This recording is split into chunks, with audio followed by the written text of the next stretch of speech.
मेरे प्यारे दोस्तों, नो पॉलिटिक्स प्लीज में आपका स्वागत। दोस्तों, कभी कभी कुछ चीजें ऐसी होती हैं जो हमें बहुत कुछ सीखने पे मजबूर करती हैं। जी हाँ, शुरुआत करूंगा कि आंध्र प्रदेश ने अभी स्थानीय निकाय चुनाव में लड़ने के लिए जो दो बच्चों की बाध्यता संबंधी नियम था, उसको खत्म करने का फैसला किया है। जी हाँ, मुख्यमंत्री चंद्रबाबू नायडू का यह कहना है कि दक्षिण भारतीय राज्य जो हैं वो उत्तर भारतीय राज्यों के विपरीत हैं। वहां पर जनसंख्या दर कम है, इसलिए दो या एक बच्चे का प्रावधान जो लागू था पहले, उसको खत्म किया जा रहा है। अब ये बात देख के जो दूसरे और भी दक्षिणी राज्य हैं, चाहे वो आंध्र प्रदेश ही या मतलब जो है तमिलनाडु हो या दूसरे कर्नाटक हो, वो आंध्रा के मतलब नक्शे कदम पर चल सकते हैं। समझिए ऐसा क्यों हो रहा है।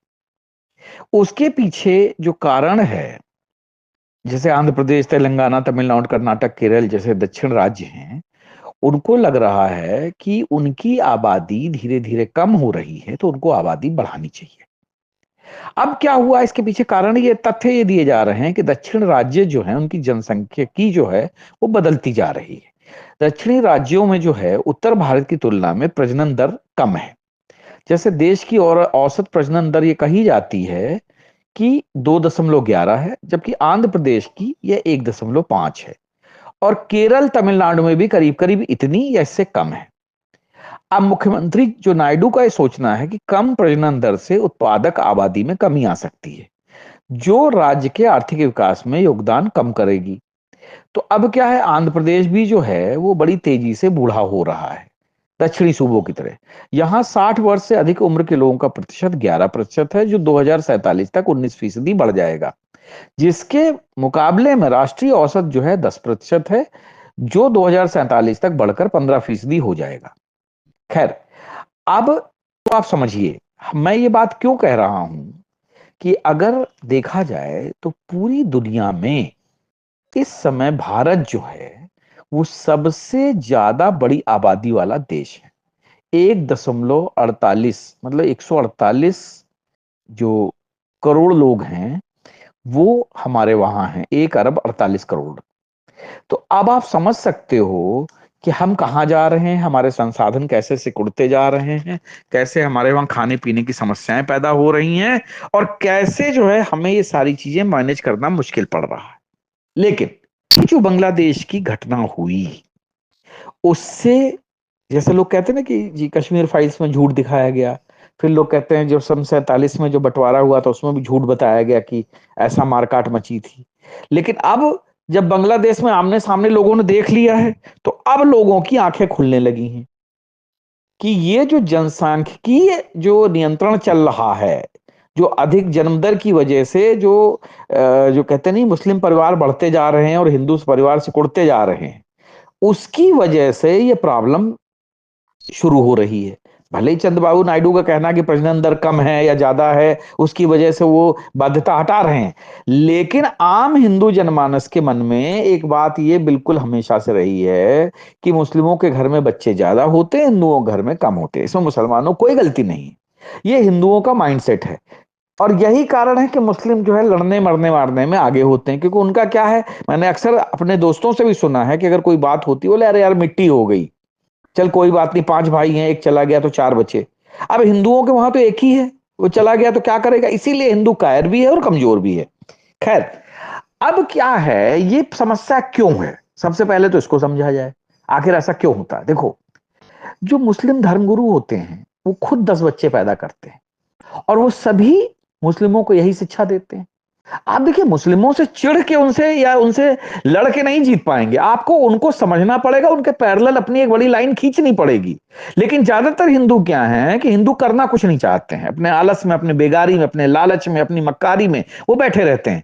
लेकिन वो मुसलमान से मुकाबला करने के लिए उसको गालियां देते हैं, लेकिन खुद सुधरना नहीं चाहते हैं। भाई, किसी को गालियां देने की जरूरत क्या है, वो भी इंसान है, आप उनको गालियां मत दीजिए, उनसे सीखिए, उनके बराबर आने की कोशिश करिए।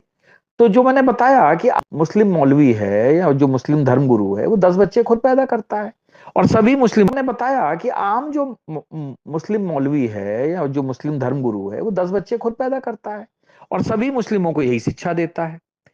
अब हमारे हिंदू धर्मगुरु हैं, उनकी सुनिए।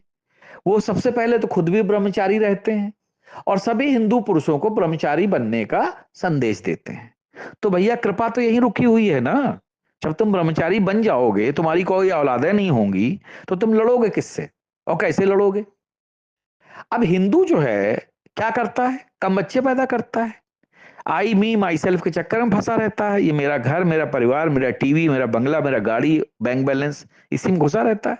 तो फिर क्या करता है, उसको जो है हमारे धर्मगुरु बताते हैं स्वर्ग नरक में ऐसा घुसेड़ देते हैं कि वो बेचारा, जैसे हिंदुओं में अगर आप जाएं तो 365 दिन में 365 दिन त्योहार हैं, कोई न कोई व्रत है, कोई न कोई जो है कुछ ना कुछ लगा रहता है कि आप अपने मन से ना खा सकते हैं, ना पी सकते हैं, ना पहन सकते हैं, ना बैठ सकते हैं, सिर्फ आप पूजा पाठ करते रहिए। तो जीवन कैसे चलेगा? लेकिन मुस्लिमों में ऐसा नहीं है।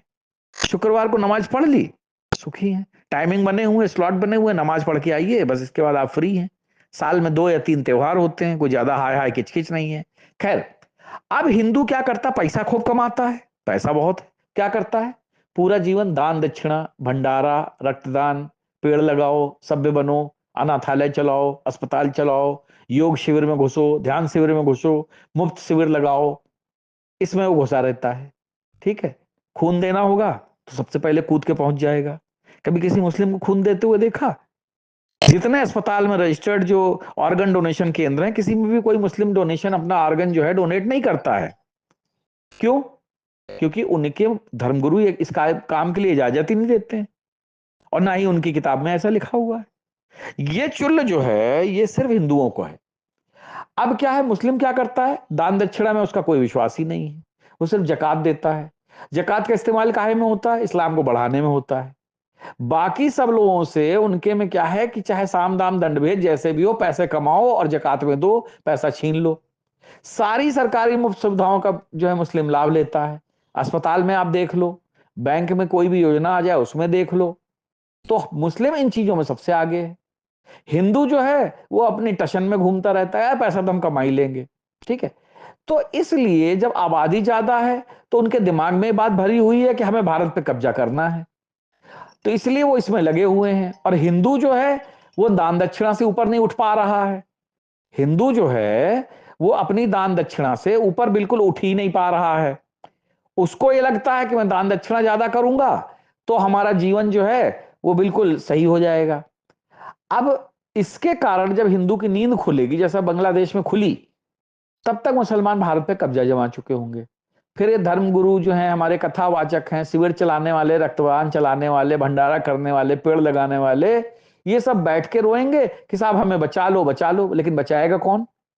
जब युद्ध की तैयारी, अपनी संख्या बढ़ाने की तैयारी करनी चाहिए तो तब तो तुम दान पुण्य में लगे थे, तब तो तुम लोगों को ब्रह्मचर्य का महत्व समझा रहे थे। तो अब रोने से क्या फायदा? क्योंकि तुमने जो है सिर्फ दान जो है धर्म के नाम पे ये सब मतलब जो है करने में मन लगाया। तो अब क्या होगा कि भाई जब अधर्म अगर बढ़ेगा तो तुम्हारे धर्म को मिट्टी में मिला दिया जाएगा। अच्छे या बुरा काम नहीं होता, जो जिंदा बचेगा उसी का नाम लिया जाएगा। तुम सिर्फ अच्छा काम करने का ड्रामा करते रहे, घर में तुम्हारे डाका पड़ता रहा, देश में भी डाका पड़ रहा है। अब तुम आंख मूंद के बैठे हुए हो तो रोना तो पड़ेगा ही। अब तुमने जो कुछ भी कमाया है वो मुस्लिम छीन लेंगे। उन्होंने अपना दिमाग सही जगह लगाया, जनसंख्या बढ़ाने में लगाया है, ताकत बढ़ाने में लगाया है। उन्होंने फालतू के जो चोंचले हैं, दान धर्म ये वो, उसको कभी पाला ही नहीं। अपने घर में एक लाठी नहीं रखोगे। उन्होंने हथियार खरीदे, हथियार बांटे और दूसरों को चलाना भी सिखाया है, अपने बच्चों को चलाना सिखाया, बकरीद पे प्रैक्टिस भी करते हैं, गर्दन कैसे काटनी ये भी देखते हैं।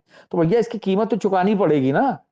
भंडारों से, दान दक्षिणा से हिंदू आगे निकलना नहीं चाहता है, युद्ध की तैयारी करना नहीं चाहता है, उसे भंडारा लगाना है। अरे भैया भंडारा लगाना है तो हथियारों के लगाओ या फिर कोई अपनी जो कहते हैं दंगल लगाओ, ताकि वहां पे तुम्हारी ताकत की जो है कुछ प्रदर्शन हो सके, कुछ आगे बढ़ सके। ट्रेनिंग देना है तो भैया अपने लोगों को अपनी जान बचाने की ट्रेनिंग दो।